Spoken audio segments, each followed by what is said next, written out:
আসসালামু আলাইকুম এভরিওয়ান। আজকে বানিয়ে দেখাবো নরম তুলতুলে তালের কেক।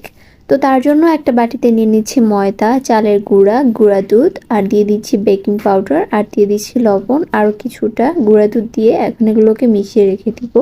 আরেকটা পাত্রে দিয়ে দিচ্ছি ডিম, চিনি, তারপরে দিব তেল। এখন দিয়ে দিব তালের রস। এটা সঠিক মাপটা অ্যাকচুয়ালি আমার চ্যানেলে দেওয়া আছে, আপনারা চাইলে দেখে নিতে পারেন। এখন যে শুকনো উপকরণগুলোকে মিক্স করে রেখেছিলাম ওইগুলোকে চেলে দিয়ে দিব। তারপর ঢাকনা দিয়ে এটাকে আমি 1 ঘন্টার জন্য রেখে দিব। 1 ঘন্টা পর একদম ডাবল হয়ে গিয়েছে ফুলে।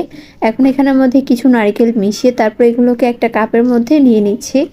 প্রত্যেকটা কাপের উপর আমি কিছুটা পরিমাণে নারকেল আর কিছু কিশমিশ দিয়ে এরকমভাবে ডেকোরেশন করে নিচ্ছি। এখন এগুলোকে ভাপে দেওয়ার জন্য পানি ফুটতে দিয়েছি। তার উপর একটা চালনি বসিয়ে সবগুলো কাপকে বসিয়ে দিব। তারপর ঢাকনা দিয়ে এটাকে আমি 10 থেকে 15 মিনিট রেখে দিব।